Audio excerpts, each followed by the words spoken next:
प्यारे बच्चों, आज का हमारा टॉपिक है सतपुड़ा पर्वत श्रेणी। देखिए बच्चों, पिछले लेक्चर जो है हमारा पूर्वी घाट और पश्चिमी घाट पे था, और पूर्वी घाट और पश्चिमी घाट की तरह ही ये भी प्रायद्वीपीय पठार में अवस्थित पहाड़ियां हैं या पर्वत श्रेणियां हैं। अब इसमें हम सबसे पहले सतपुड़ा जो पर्वत श्रेणी है उसके संबंध में मैं आपको विस्तार से बताऊंगी। देखिए बच्चों, सबसे पहले तो हमें ये समझ लेना चाहिए कि सतपुड़ा, इसका जो नाम है, इस नाम को हम पहले समझें कि इससे क्या परे है। सत मतलब सात और पुड़ा मतलब पहाड़ी। तो इस तरह से 7 पहाड़ियों का जो समूह है उससे ये निकला है ये नाम। और 7 पहाड़ियों के समूह में हम सबसे पहले देख लेते हैं कि कौन कौन सी पहाड़ियां इसमें शामिल की गई हैं। जैसे कि यदि मैं यहाँ पर आपको नक्शे के माध्यम से पहले बताती हूँ कि यदि ये गुजरात है, गुजरात के बाद एमपी के बगल में है पूर्व की तरफ छत्तीसगढ़, और एमपी के दक्षिण में है महाराष्ट्र। तो ये जो आपको राज्य नजर आ रहे हैं, इन्हीं राज्यों में इसका पश्चिम से पूर्व जो है वो विस्तार है 900 किलोमीटर की लंबाई में। तो यदि हम गुजरात का जो पूर्वी भाग है जिसमें कि नर्मदा जिला आता है, वहीं पर है राजपीपला नाम से एक शहर भी है, और राजपीपला की जो पहाड़ियां हैं वहां से प्रारंभ हो रही है सतपुड़ा पर्वत श्रेणी। तो सतपुड़ा पर्वत श्रेणी का एक तरह से स्टार्टिंग पॉइंट जो है, यदि हम पश्चिम से शुरू करते हैं तो राजपीपला की पहाड़ियां हैं, तो इससे जुड़ी हुई है अरवानी। तो राजपीपला की पहाड़ी से कनेक्टेड है अरवानी हिल्स।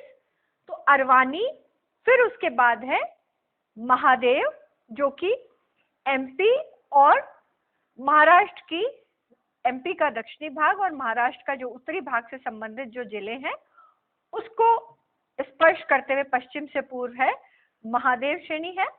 फिर इसके बाद है, इसी की आगे है पूर्व का जो भाग है सतपुड़ा का, वो है मेकाल। तो इस तरह से आप इन 3 नाम को नहीं भूलना है बच्चों। राजपीपला जो कि गुजरात में है, फिर उसी का आगे एक्सटेंशन है वो है महादेव, और फिर उसी का आगे एक्सटेंशन है सतपुड़ा का, वो है मेकाल। फिर इसके अलावा 4 नाम और आप याद कर लीजिए, वो इतने इंपॉर्टेंट नहीं है, लेकिन सतपुड़ा नाम से यदि हम इसका महत्व को जाने तो उसमें फिर कालीभीत, असिरगढ़, बीजागढ़ और बरवानी, इस तरह से ये 7 जो एक तरह से पहाड़ियां हैं, इन पहाड़ियों के समूह को कहा जाता है सतपुड़ा पर्वत श्रेणी। फिर बच्चों आप याद करिए, राजपीपला जो कि गुजरात में है, गुजरात का जो पूर्वी भाग है, नर्मदा जिले में राजपीपला नाम का शहर भी है। तो राजपीपला पहाड़ियां जो कि गुजरात में है। फिर उसके बाद हम पूर्व की तरफ चले तो एमपी का दक्षिणी भाग और महाराष्ट्र का उत्तरी भाग की जो राज्य की ये दोनों की जो सीमाएं हैं, वहां पर है महादेव, और महादेव का आगे एक्सटेंशन जो कि एमपी और छत्तीसगढ़ दोनों की सीमा पर उत्तर पूर्व से दक्षिण पश्चिम की तरफ फैली हुई है, वो है मेकाल। ये 3 तो महत्वपूर्ण इसकी एक तरह से सतपुड़ा पर्वत श्रेणी की मुख्य एक तरह से पहाड़ियां हैं। फिर इसके बाद है कालीभीत, असिरगढ़, बीजागढ़ और बरवानी। तो इस तरह यदि हम देखें तो हम सबसे पहले तो हमने ये जान लिया कि इसको सतपुड़ा नाम क्यों दिया गया है। फिर इसके बाद यदि हम इसके विस्तार की बात करें तो विस्तार में आप देखिए बच्चों, इसका पश्चिम से पूर्व की तरफ विस्तार जो है वो 900 किलोमीटर लंबाई में है, और इसमें गुजरात आ जाता है, गुजरात के बाद एमपी, महाराष्ट्र और छत्तीसगढ़। आगे जाके ये छोटा नागपुर का जो पठार है वो एक तरह से इसी का आगे का एक्सटेंशन है, लेकिन यहाँ हम मेकाल तक का देखेंगे कि इसमें कौन कौन सी मुख्य चोटियां हैं और किन किन राज्यों में ये अवस्थित है, कहां पर। अब आप देखिए, यदि हम इसकी इंपॉर्टेंट बात को समझें तो सतपुड़ा पर्वत श्रेणी जो है उसके उत्तर में तो नर्मदा नदी और दक्षिण में ताप्ती नदी बहती है। उत्तर में नर्मदा नदी है जो कि अमरकंटक से निकल रही है, और अमरकंटक से ये पश्चिम की तरफ बहती हुई एक भ्रंश घाटी में बहती है और खंबात की खाड़ी में आकर गुजरात के यहाँ गिर जाती है। फिर इसके बाद ताप्ती है जो बैतूल के पास से निकलती है और ये भी पश्चिम की तरफ बहती हुई, और ये भी खंभात की खाड़ी में सूरत के पास जो है वो गिर रही है। इन दोनों के मध्य में है वो है सतपुड़ा पर्वत श्रेणी, पश्चिम से पूर्व फैली हुई है। तो एक तरह से ये दोनों भ्रंश या दरार घाटियां हैं, और ये मध्य में जो है वो एक ब्लॉक माउंटेन या हॉर्स के रूप में ऊपर उठा हुआ है, तो एक ब्लॉक माउंटेन के रूप में है। इसका दक्षिण वाला जो ढाल है वो खड़ा है, जैसे ये पर्वत श्रेणी है तो इसका ये दक्षिण की तरफ मतलब दक्कन के पठार की तरफ वाला जो ढाल है वो तो स्टीप स्लोप है, जबकि उत्तर की तरफ का जो है मतलब आप समझिए कि नर्मदा की तरफ वाला या उत्तर के मैदान की तरफ वाला जो ढाल है वो मंद है। अब यदि हम देखें तो एक तरह से आप ये कह सकते हैं कि ये नर्मदा बेसिन को गोदावरी की वेनगंगा और वर्धा जो नदियां हैं उनसे पृथक करने का काम कर रही है। तो एक तरह से ये नर्मदा बेसिन और दक्षिण में जो गोदावरी की सहायक नदियां हैं वर्धा और वेनगंगा, उनको पृथक करने का काम कर रही है बच्चों। और हमको ये नहीं भूलना है कि ये दो भ्रंश घाटियों के मध्य में अवस्थित पश्चिम से पूर्व फैली हुई पर्वत श्रेणी है जो कि एक ब्लॉक माउंटेन के रूप में है। अब यदि हम इसका, मैंने आपको ढाल बता दिया, प्रकृति बता दिया कि ये ब्लॉक माउंटेन के रूप में है, दोनों तरफ इसके भ्रंश घाटियां हैं, दरार घाटियां हैं। अब यदि हम देखें तो राजपीपला की पहाड़ी की अवस्थिति आपको नहीं भूलनी है, जो कि यदि हम पश्चिम में देखें तो इसका स्टार्टिंग पॉइंट जो है वो गुजरात का, ये जो गुजरात वाला भाग है जो कि नर्मदा और ताप्ती नदी के बीच में, ये नर्मदा जिला है और राजपीपला नामक एक शहर भी है यहाँ, तो ये राजपीपला की पहाड़ी है। फिर इसके बाद इसका फर्दर जो एक्सटेंशन है वो एमपी का दक्षिणी भाग और महाराष्ट्र का जो उत्तरी भाग है उस सीमा को स्पर्श करते हुए ये महादेव पहाड़ियां हैं। ये महादेव पहाड़ियां हैं वो बहुत इंपॉर्टेंट है बच्चों, क्योंकि महादेव पहाड़ी जो है उस पर ही सतपुड़ा की सर्वोच्च चोटी, जिसको कि धूपगढ़ इसकी सर्वोच्च चोटी है, 1350 मीटर ऊंची है, वो महादेव पहाड़ी पर ही अवस्थित है एमपी की तरफ। ठीक है बच्चों, तो अब इसमें एमपी से संबंधित जो जिले आते हैं वो है खंडवा, बैतूल, छिंदवाड़ा और सिवनी।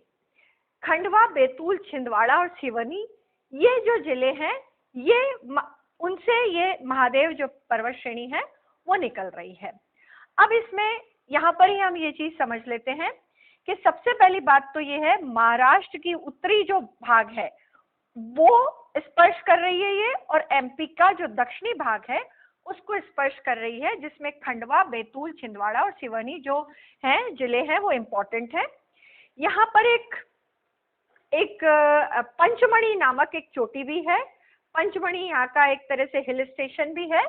तो पंचमढ़ी जो है और धूपगढ़ ये दोनों पास पास ही हैं और ये दोनों इसकी महत्वपूर्ण चोटियां हैं जो कि आपको नहीं भूलनी है। धूपगढ़ जो है उस चोटी को आपको ध्यान रखना है बच्चों, वो है 1350 मीटर ऊंची, और 1350 मीटर ऊंचाई के साथ ये पंचमढ़ी के पास ही अवस्थित है, और ये सतपुड़ा पर्वत श्रेणी की सबसे ऊंची चोटी है जो कि होशंगाबाद जिले में पीपरिया तहसील है वहां पर अवस्थित है और पंचमढ़ी के निकट है। तो इस तरह से 1350 मीटर तो इसकी ऊंचाई है। महादेव जो सतपुड़ा की श्रेणी है, महादेव उस पे अवस्थित है। एमपी में होशंगाबाद जिला और पीपरिया तहसील उसमें अवस्थित है और पंचमढ़ी के निकट ही है ये। फिर इसके बाद पंचमढ़ी जो कि अपने आप में एक चोटी है वो है 1117 मीटर ऊंची, जो कि धूपगढ़ से तो कम ऊंचाई लिए हुए है। तो पंचमढ़ी भी कहाँ है? एमपी में ही है, होशंगाबाद जिले के पास में ही है, और ये 1117 मीटर ऊंची है।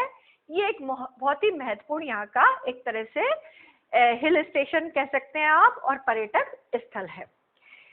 तो इस तरह से बच्चों ये महादेव जो श्रेणी है इसको आपको याद रखना है। फिर इसके बाद हम फर्दर इसके एक्सटेंशन पे जाते हैं। तो आगे इसका पूर्व की तरफ जो विस्तार है वो मैकाल श्रेणी के रूप में है, जो कि ये छत्तीसगढ़ राज्य है और ये एमपी है। इन दोनों की सीमा बनाते हुए है ये, और ये महाराष्ट्र तक गई हुई है ये श्रेणी, ठीक है। और इसका उत्तर पूर्व से दक्षिण पश्चिम की तरफ इस तरह से इसका फैलाव है। अब इसमें आप देखिए बच्चों कि इसमें आप देखिए महाराष्ट्र, छत्तीसगढ़ और एमपी की सीमा और आगे ये महाराष्ट्र तक। तो इस तरह से 3 राज्यों में जो मैकाल, जो कि सतपुड़ा की पूर्व की तरफ की सबसे पूर्वी भाग में अवस्थित श्रेणी है। और इसकी जो हम अवस्थिति की बात करें तो इसमें आप देखिए छत्तीसगढ़ का तो है कांवरता जो जिला है, जिसको कि अब कबीर धाम के नाम से नया नाम हो गया है, कांवरदा का कबीर धाम, वो इसके अंतर्गत आता है। फिर यदि हम एमपी की तरफ की बात करें तो एमपी की तरफ बालाघाट, मांडला और डिंडोरी, ये जिले जो हैं वो इसके एमपी के पूर्व की सीमा की तरफ है। और यदि हम छत्तीसगढ़ में कांवरदा की बात करें तो ये उत्तर पश्चिम की तरफ है ये जिला। और इधर महाराष्ट्र में ये मेलाघाट जो है टाइगर रिजर्व है, वहां तक विस्तृत है।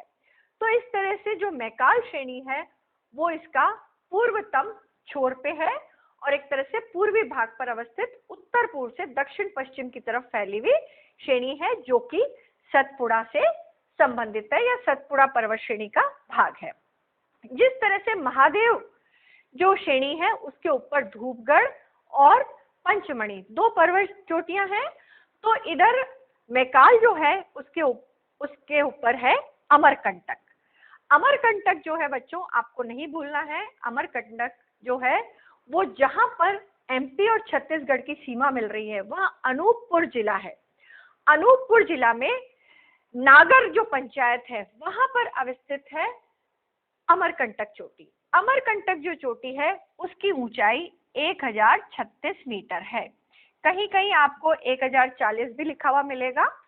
तो 1036 मीटर पर है अमरकंटक चोटी, जो कि मैकाल श्रेणी में अवस्थित है, जो कि सतपुड़ा से संबंधित श्रेणी है और छत्तीसगढ़ और एमपी की सीमा पर उत्तर पूर्व से दक्षिण पश्चिम की तरफ फैली हुई है। अमरकंटक जो चोटी है वो छत्तीसगढ़ में नहीं है बच्चों, वो है एमपी में। एमपी का पूर्व की तरफ एक जिला है अनूपपुर, उस अनूपपुर में नागर पंचायत है, वहां पर अवस्थित है अमरकंटक। अमरकंटक एक ऐसी चोटी है और मैकाल एक ऐसी श्रेणी है जिससे कि मैकाल श्रेणी से 3 अलग अलग दिशा में नदियां बहती हैं, 3 महत्वपूर्ण नदियां हैं। देखिए बच्चों, मैं मैकाल से 3 नदियां बहती हैं। एक तो पूर्व की तरफ जा रही है महानदी, उत्तर और उत्तर पूर्व की तरफ अमरकंटक से निकल रही है सोन, और इधर पश्चिम की तरफ निकल रही है वो है नर्मदा। तो इस तरह से अमरकंटक चोटी से तो 2 महत्वपूर्ण नदियां निकलती हैं, एक तो सोन नदी जो आगे जाकर गंगा की सहायक नदी बनती है, गंगा में मिल जाती है, और एक जो कि पूर्व की तरफ ब्रज घाटी में बह रही है वो है नर्मदा नदी। ये 2 जो महत्वपूर्ण नदियां हैं वो अमरकंटक पर्वत चोटी के पास से निकल रही हैं, और साथ ही महानदी जो है वो मैकाल के पूर्व की तरफ से निकल रही है, वो है महानदी। तो एक तरह से अमरकंटक से महानदी नहीं निकल रही है, मैकाल श्रेणी से निकल रही है। तो मैकाल श्रेणी से तो 3 नदियां निकल रही हैं, वो है सोन, नर्मदा और महानदी। सोन उत्तर की तरफ, उत्तर पूर्व की तरफ, नर्मदा पश्चिम की तरफ, तो महानदी है वो पूर्व की तरफ बंगाल की खाड़ी में जाकर गिर रही है छत्तीसगढ़ और उसके बाद गुजरात में बहते हुए। और जो अमरकंटक चोटी है उससे इन 3 में से 2 नदियां हैं, एक तो सोन जो कि गंगा की सहायक है और एक नर्मदा जो कि भ्रंश घाटी में बहती है, वो पूर्व की पश्चिम की तरफ बहते हुए आगे खंबात की खाड़ी में गिर रही है, जो कि एक दरार घाटी में या भ्रंश घाटी में बहने वाली नदी है। तो इस तरह से अमरकंटक चोटी है वो मैकाल पर स्थित सबसे सर्वोच्च चोटी है, लेकिन सतपुड़ा की सबसे ऊंची चोटी है वो जो धूपगढ़ है वो महादेव पर्वत श्रेणी में अवस्थित है। अब इसके बाद हम यहाँ पर यदि इसमें चट्टानों की बात करें तो ग्रेनाइट और बेसाल्ट जो चट्टानें हैं वो यहाँ पर ज्यादा देखने को मिलती हैं, और साथ ही यदि हम खनिजों की बात करें तो खनिजों में यहाँ पर कोयला, क्योंकि यहाँ पर नदी घाटियां भी हैं। तो ऐसे में जैसे पेंच घाटी है, कान्हा घाटी है, इस तरह से वर्धा, वेनगंगा जो कि गोदावरी की सहायक नदी है, वो भी एक तरह से महादेव के दक्षिण से होकर निकल रही हैं। तो इन सभी नदी घाटियों में कोयला जो है उसके निक्षेप पाए जाते हैं। इसके अलावा यहाँ बॉक्साइट और मैग्नीज जो है इनके निक्षेप भी यहाँ पर पाए जाते हैं, एमपी और महाराष्ट्र के उत्तरी भाग में और छत्तीसगढ़ में। फिर इसके बाद यदि हम यहाँ का एक तरह से ये पहाड़ी क्षेत्र है, तो ये डेंसली फॉरेस्ट कवर है, यहाँ पर सघन वन पाए जाते हैं। तो यहाँ पर क्या है, संरक्षित क्षेत्र भी हैं। संरक्षित क्षेत्र में जैसे कान्हा यहाँ पर है, इसके अलावा पेंच कान्हा नेशनल पार्क है, पेंच घाटी नेशनल पार्क है, वन्य जीव अभ्यारण्य है। अचनक मार जो है ये है मैकाल में। अचनक मार वन्य जीव अभ्यारण्य जो है वो मैकाल श्रेणी के पास आता है। और इधर जो कान्हा है वो मांडला और बालाघाट इसमें विस्तृत है, ये कान्हा नेशनल पार्क। फिर इसके बाद सतपुड़ा नेशनल पार्क भी है एमपी में, पंचमढ़ी बायोस्फीयर रिजर्व है। फिर मेलाघाट टाइगर रिजर्व जो है वो महाराष्ट्र की तरफ है।